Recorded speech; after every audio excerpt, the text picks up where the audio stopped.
G'day everyone, it's Clint here. I'm 35 years old. At the age of 4, I had a Fontan procedure conducted and I'm still here, fighting fit, everything's fine.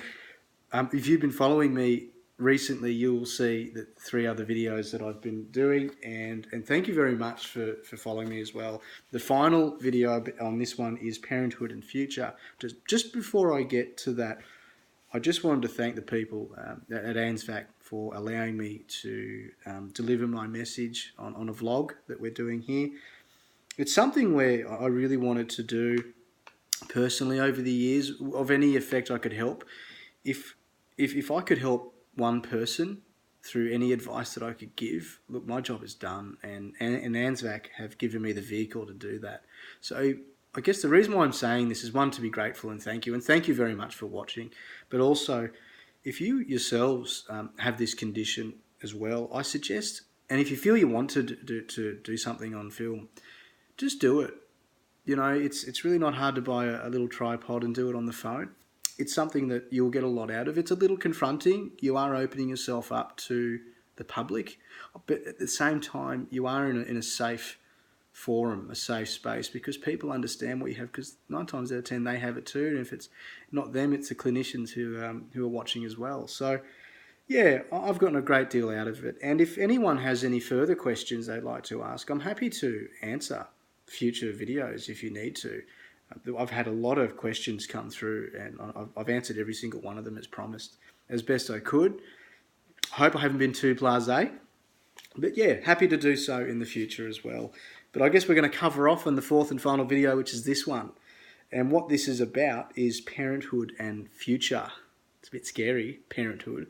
I know, because I'm a dad. I've got 2 little girls. One of them lives with her mum up the coast that way, near Coffs Harbour, as a matter of fact. And her name is Meadow. Meadow is 12. She is fantastic. I love her so much, very proud of her. Nothing is wrong with her in terms of physicality. I don't think mentally either, as far as I know anyway. Boys will never understand girls. Still struggling with that one. But Meadow is a very good track and field star.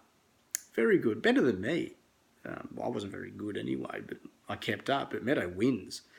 So I don't know if she got that from me, but I believe that kids will be themselves always. But she's very good. And also, Emma and I, we have our little girl, Alara, who's new to the world. She's 10 months old. She's cute as a button. She's currently sleeping now in bed.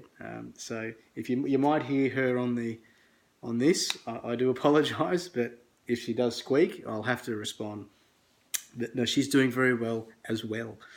Nothing wrong with her, aside from she's got a little bit of hip dysplasia. So we're, ironically, down at the Royal Children's Hospital in Melbourne a fair bit. I'm going down next week, and I will be speaking to ANZFAC whilst I'm there. It's going to be a really, really cool trip, actually. So yeah, so just getting into it. I've got 4 questions to answer. 2 of them are pretty much the same. So I'll answer the first one, but really I'm answering 2 at once. I will read them all, of course, though, as promised. So first question. Having a child can change our views on what is important, and sometimes may increase concerns about vulnerability, like our own mortality. Did becoming a dad bring up any challenges such as this? Not really. I was 22 when Meadow came into my life, or our lives, I will say. I guess I felt I could take on the world then, at that age, fitness-wise. So, no, I don't believe it really came up. But with Alara, it kind of did, but it's not really based on too much on the condition. It was more that, we're mid-30s. We met each other later in life. We've made the decision to have just one, but it's for a number of reasons, which I'll get to in a moment. But that's more about parenthood generally. Yeah, there's a little bit of a sneaky thought in my mind, and it is there about, how long am I going to be around for? But with my health status and who I am now and how I feel, not really. It's more of, I'm 35, Emma's 36, Alara's 10 months old. When she gets to 21, I want to be there. And I think any parent will want to do that. But I guess the biggest thing is we live in this world of over-speculized over speculation. Thank you. It's been a long Sunday. Had a few birthday parties today. And over analysation of who we are or what is this, and there's a lot of keyboard warriors out there, and it's a crazy world we live in now. Don't overthink it. I could be hit by a bus tomorrow. Emma could career off the road tonight on her night shift, and that's an awful thing to say and think. I don't want that, of course, but things happen. It's something that we can't control. In terms of our health, we're fine. And other things could occur too, It's not just about your heart condition. We're not invincible. We're human beings. We're pieces of carbon just dotting around this earth. On a universal scale, we're not even a blip on the radar. So, well, we're very lucky to even be alive as humans. So, look, to me, I didn't really worry about it, about Von, and I still don't. I'm in control of that. That's my world I'm in control of. I'm the only one who's responsible for my condition, so I need to take care of it. The next question is, do you ever get worried or think about life expectancy with Fontan's circulation now that you have a wife and child? Well, I think I've just answered that, as I stated before. But thank you for your question. Third question, when you were planning to have a family, were you worried about your child having a congenital heart disorder or defect? If yes, how did you approach and address these concerns? Very good question, that one. Well, they're all very good questions, aren't they? Pretty easy. When Meadow was in Mum's tum, I made sure that the GP knew about my condition, so they took an extra eye on Meadow. Same thing goes with Emma and Alara. It's pretty basic. You just let the GP know, and then they understand what you have, and it's really good, actually, because if they know, they can keep an eye on little one, and everything's okay. It covers off. So I guess that's how I approached it. I wasn't really concerned. It was just, hey, by the way, I've got this. I hope it doesn't filter down genetically, and it hasn't twice. So I'm very, very lucky. Well, they're very lucky, and I'm lucky to have them. So no, it didn't.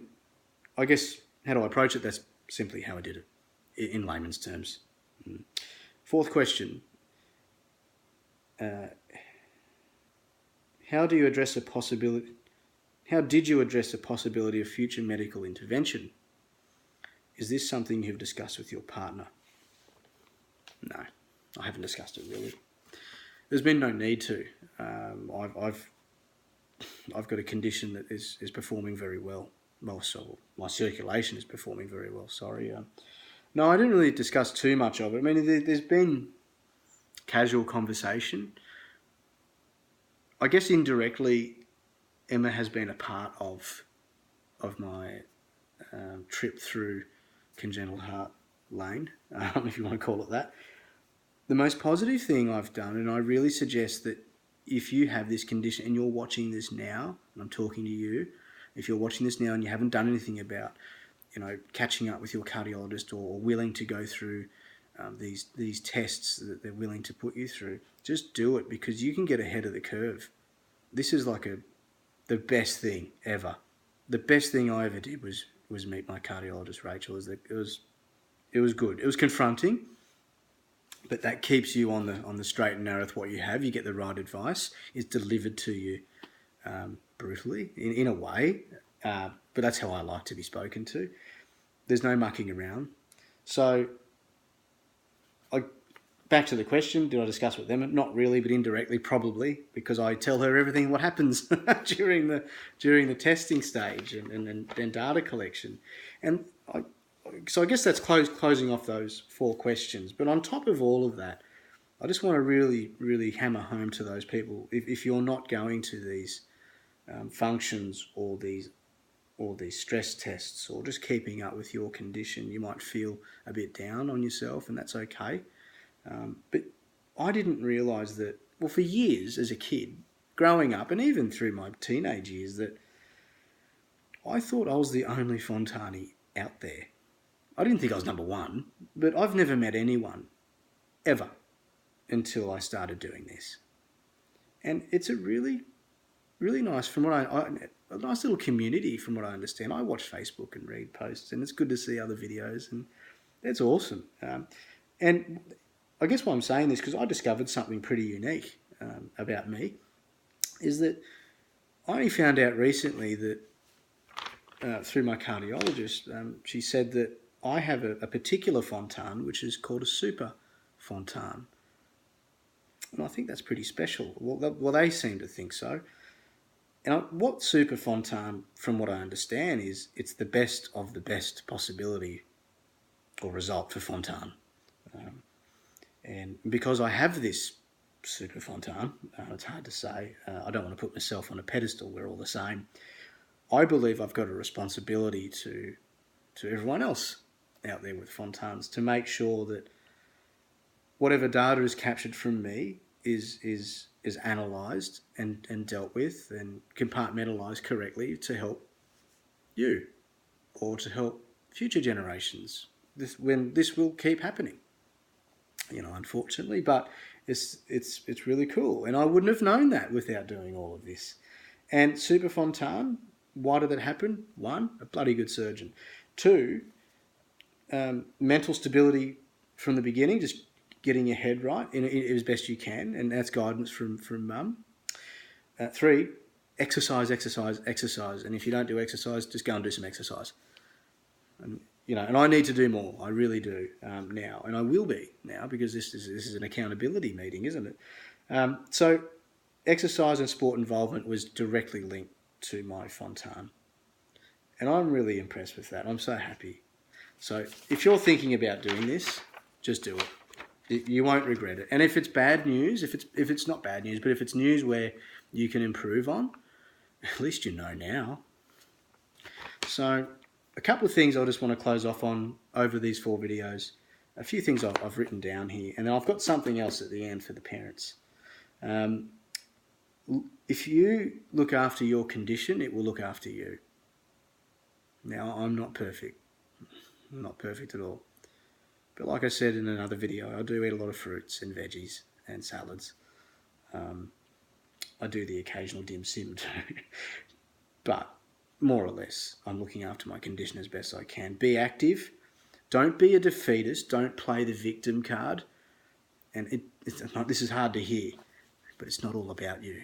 If you're playing this, poor me, that will transfer to other people energetically, and that'll just bring them down. It's not like I'm sorry to say that, but it's not about you.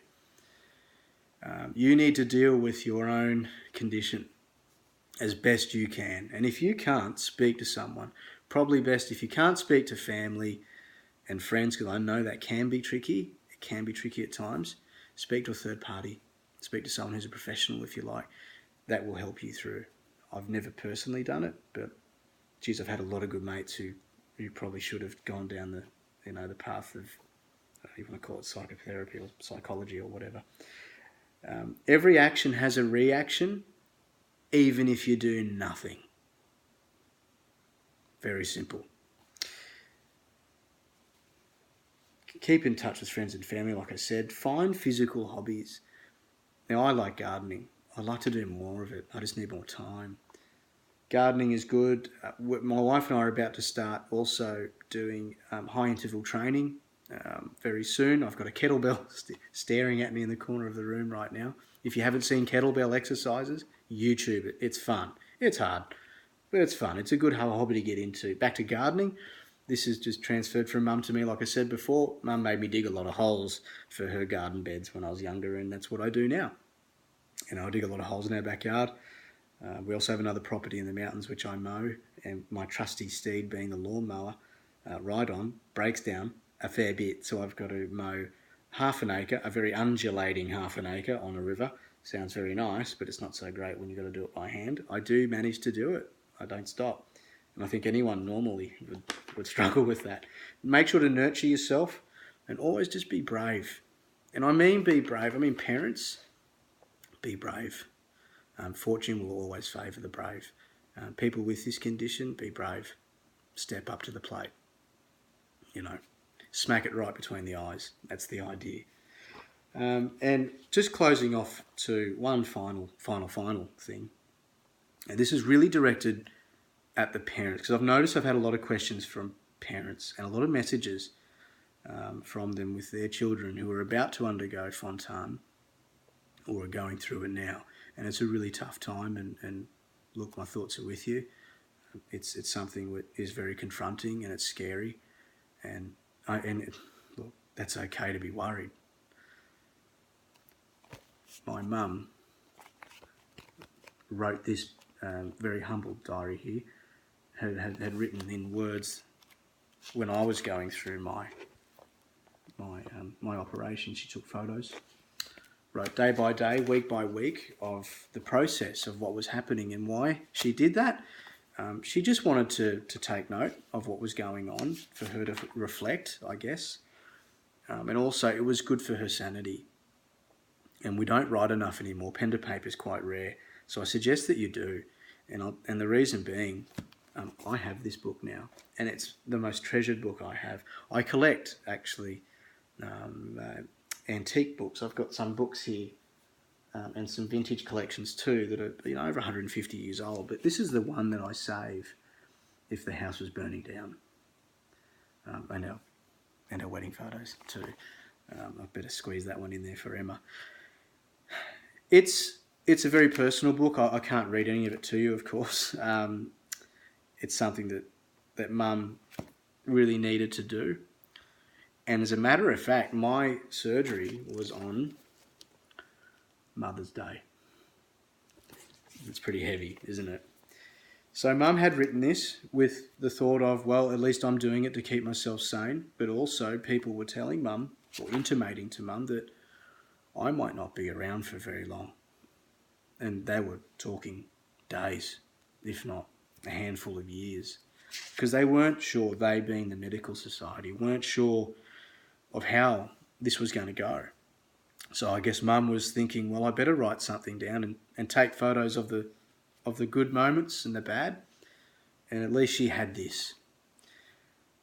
Now, the best part about this book is when I was 21, Mum gave me one gift. And this is it. This is the book. She's had this in her possession until then. And she wrote a passage here, and I'm not going to read it to you because I don't think I'll be able to get through it. But what Mum was really saying is how much, or how proud of she was, or is, of me at that time, and what it really meant to her to see me fly, which was really good. But I think what really, really grabbed Mum was how this all started, this book. Mum was given this photo. That was my first photo right there. 24 hours old. So this photo was taken by a nurse in the hospital, and Mum was thinking that, geez, I'm gonna lose him. This nurse, for whatever reason, was a little cold to Mum. Maybe that was her delivery. Maybe that's the only way she could do it, this nurse, but had handed Mum this Polaroid that I've got here in this diary. And she said to Mum, look, I've taken this photo for you because it's probably the only photo of your son you'll ever have.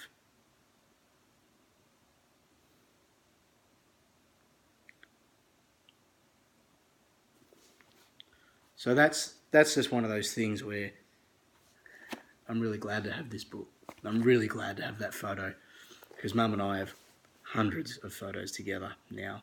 We're very happy. So don't listen to the negativity in here. Get the monkey off your shoulders. Everything's going to be okay. Okay? You'll be fine. If you have this condition, it's okay. You can change your physical way about yourself, and it all starts in here. And parents, do this. This is number one. This will get you through. Okay? Thanks very much, everyone, for listening to me. I really appreciate you putting up with me, and thanks for the opportunity. And I'll see you all later. Bye.